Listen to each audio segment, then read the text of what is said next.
Assalamu alaikum, beta. I'm Shaukat sir once again. So here the lesson is for class 4th. English topic है class 4th के लिए. And lesson name is Yuki and Tsunami. अब नजर रखें यहाँ पे जो आपकी इंग्लिश बुक है, you open that book and lesson name is Yuki and Tsunami and we are going to read about this. हम इसको आज पढ़ने जा रहे हैं. ये यूकी और सुनामी क्या है बेटा, ठीक है ना. तो अपनी बुक निकालिए और नजर रखिए पूरी तरह से. Now we will start our lesson. पहले आपको पता होना चाहिए कि यूकी एंड सुनामी जो है, ये जो लेसन है असल में एक प्ले है, एक ड्रामा है. And this play it was set in Japan. ये जापान के बारे में हमें आपको पढ़ना है इस टाइम. जो भी आप इसमें पढ़ोगे ये जापान में सारा कुछ हुआ है. ये प्ले जो है ये जापान में सारा कुछ हुआ है, ठीक है ना. So before going to the lesson, you should know first some interesting pointers, some interesting facts about the Japan. आपको जापान के बारे में कुछ अहम बातें, अहम मालूमात पता होने चाहिए. So first point here goes. What the first point is, that is Japanese name for Japan is Nihon or Nippon. तो अगर देखा जाए जापान जो है ये बहुत सारी लैंग्वेजेस में इस्तेमाल हुआ है ये नेम, लेकिन जापानीज जो है वो जापान को निहान या निपान भी बोलते हैं, ठीक है ना. जापान को निहान या निपान को भी बोलते हैं. और निहान या निपान जो है इसका मतलब होता है इट मीन्स सनज ऑरिजिन, ठीक है ना बेटा. इसका मतलब होता है सनज ऑरिजिन.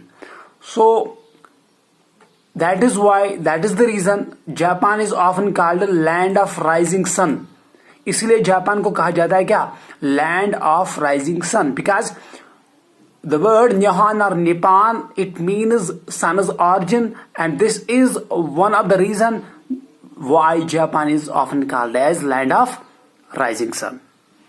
अब इसके बाद बेटा आपको यही भी याद रखना होगा कि जो जापान है, Japan is made up of 6,852 islands.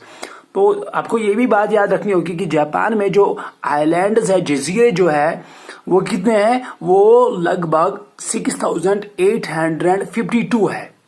तो याद रखना ये. This is also one of the interesting point about the Japan.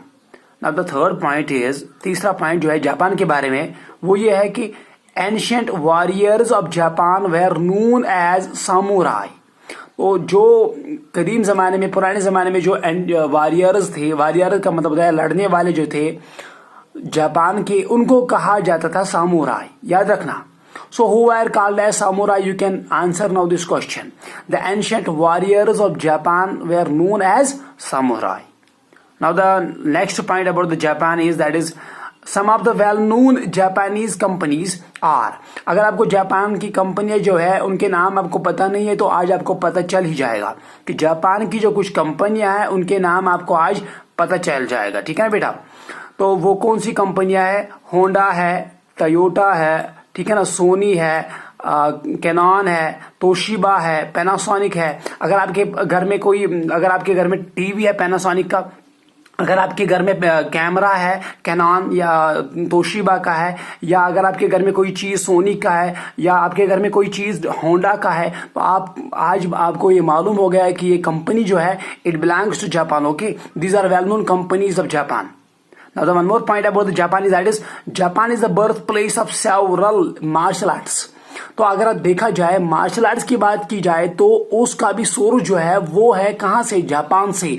और कुछ मार्शल आर्ट्स के नाम यहाँ पे लिखे भी है. कराटे की बात करेंगे, जोडो की बात करेंगे, सोमो की बात करेंगे, तो ये सारे के सारे मार्शल आर्ट्स है और इनका भी ऑरिजिन है कहां से बेटा, जापान से. तो ये कुछ अहम बातें थे, ये कुछ अहम फैक्ट्स थे जापान के बारे में. अब हम अपने लेसन की ओर जाएंगे. जो लेसन हमने ऊपर मैंने आपको बताया था कि लेसन नेम जो है that is Yuki and tsunami. ये यूकी क्या होता है, ये सुनामी क्या है, we will talk about this. आप डरिए नहीं, ये कोई मसला ही नहीं है, बहुत ही ईजी है, बस बने रहिए वीडियो के साथ बेटा, ठीक है ना. तो अब देखेंगे हम लेसन की तरफ और जाएंगे. So this is the page number you see here, this is the page number 41. जो open your book, if you not open your book, still you open a book, we will start our lesson. Page number 41, we read this, हमने इसको पढ़ लिया. Now we will start page number 42. Okay बेटा. अब देखिए बेटा page number 42 की तरफ आप जाएंगे। यहाँ पे देखिए पेज नंबर 42 नीचे आप देखिए मैं जो सर्कल कर रहा हूँ पेज नंबर 42 आप ऊपर नजर रखे। यहाँ पे people of small village in Japan get ready to celebrate a good rice harvest. असल में क्या होता है कि जापान में एक छोटा सा गांव है और उस गांव के लोग जो है वो तैयारी कर रहे हैं एक फेस्टिवल मनाने के लिए। That festival is rice harvest. Okay, rice festival. तो ये फेस्टिवल मनाने के लिए वो तैयारियां कर रहे हैं। But mother nature has other plans in store for them. लेकिन अब देखिए हम इंसान जो है, इंसान कोई भी प्लान करता रहता है, लेकिन ये बात नहीं है कि वही प्लान फिर सक्सेसफुल हो जाए। अल्लाह ऊपर है, नेचर जो है, कुदरत जो है, उसके पास और कुछ प्लान्स होते हैं। So that is why here the line says mother nature has other plans. तो अब देखिए वो प्लान कर रहे थे फेस्टिवल मनाने के लिए, राइस फेस्टिवल मनाने के लिए वो प्लान कर रहे थे। जापान में एक छोटा सा गांव है, वहां के लोग प्लान कर रहे थे कुछ फेस्टिवल मनाने के लिए, rice festival.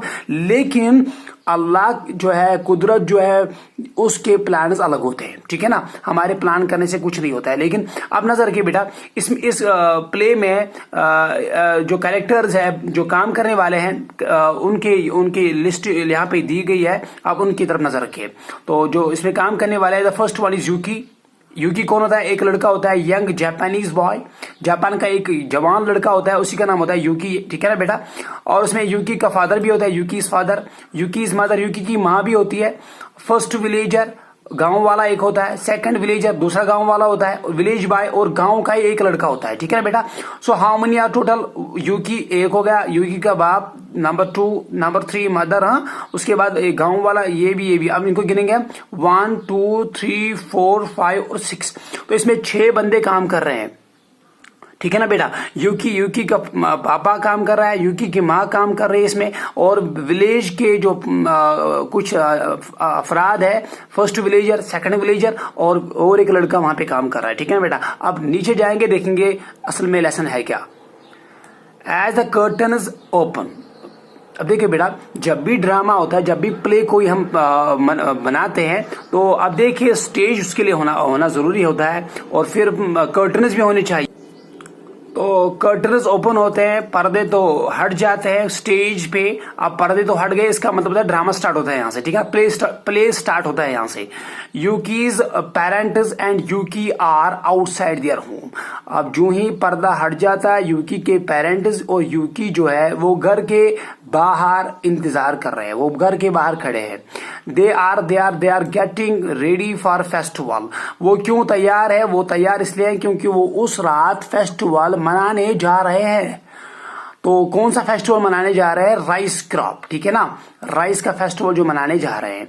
They are carrying paper lanterns. अब देखिए बेटा वो क्या ला रहे हैं? वो पेपर लैंटर्न्स ला रहे हैं, बास्केट्स ऑफ फूड ला रहे हैं, वो फ्लावर्स ला रहे हैं, and other kinds of decorations. वो क्यों ला रहे हैं? ताकि वो अपने गांव को सजाए, क्योंकि वहां पे फेस्टिवल वो मनाने जा रहे हैं। अब देखिए यहाँ पे बेटा, here Yuki hands a garland of silk flowers to his father. Yuki क्या करता है? वो एक माला लाता है, गार्लैंड लाता है। गार्लैंड मीन्स माला। वो एक माला लाता है, और वो माला किसकी बनी हुई है? सिल्क फ्लावर्स की, और देता है अपने फादर को, अपने बाप को देता है ये माला। फादर, ये यूकी बोलता है, father I cannot reach the branches of tree. पापा मैं इस ट्री के ब्रांचेस तक नहीं पहुंच सकता हूं, क्योंकि बहुत छोटा हूं, मैं नहीं पहुंच पाता हूं इस ट्री के ब्रांच तक। ठीक है ना। Will you help me please? तो आप मेरी मदद कर लीजिए। ठीक है ना। कौन कहता है? यूकी कहता है अपने पापा से। तो पापा क्या बोलता है वापस? Father takes the garland from Yuki. वो लेता है इसे माला। These flowers are very pretty. और ये कहता है कि ये बहुत ही खूबसूरत है फ्लावर्स। ठीक है ना। यूकी को कहता है कि बहुत ही खूबसूरत है flowers. our friends and neighbors will see them tonight। और हमारे जो दोस्त है, हमारे जो हमसाया है, वो क्या करेंगे? वो आज रात आ जाएंगे और इनको देखेंगे भी, बहुत ही मजा आ जाएगा।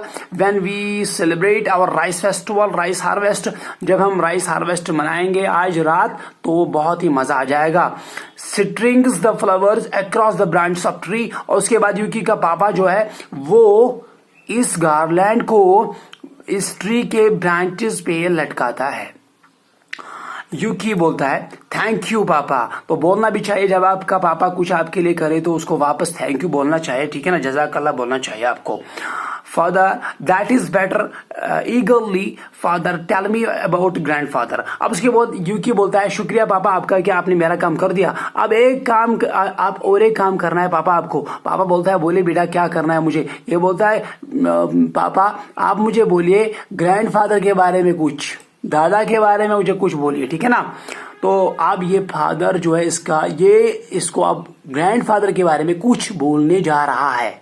फादर क्या बोलता है everyone in our village remembers your grandfather. बेटा आपको पता है आपके ग्रैंडफादर जो है उनके बारे में हर एक को पता है, गांव का जो हर शख्स है उसको पता है आपके ग्रैंडफादर के बारे में। He was one who taught us how to grow rice. वही एक आदमी था गाँव का जिसने हमें सिखाया कैसे राइस को उगाना है, कैसे दां के फसल को उगाना है। Who taught them? Yuki's grandfather. Simply okay. Everyone respected him because he was so smart। बेटा आपको पता है उसको हर एक रेस्पेक्ट कर रहा था। क्यों? क्योंकि वो स्मार्ट था। स्मार्ट यहाँ पे मतलब ये नहीं है कि वो अपने आप को डेकोरेशन करता था, वो अपने आप को क्रीम वगैरह लगाता था, इसका मतलब यहाँ पे नहीं है। ही वॉज सो स्मार्ट का मतलब होता है वो बहुत ही चालाक था, बहुत ही ज़हीन था, बहुत ही हुनरमंद था। That is the meaning of smart here. Okay बेटा, ये नहीं समझना कि वो शेव करता था, वो कुछ और करता था। So the here the meaning of the smart is only he was wise, he was intelligent, okay, he knows how to grow rice and other things also। that is why everyone respected him in the village। यही एक वजह है कि उसको हर एक respect करता था village में। So this is all about the lesson। we read page number 41 and 42। so in next lesson I will teach you more and more। so be with me। thanks for watching।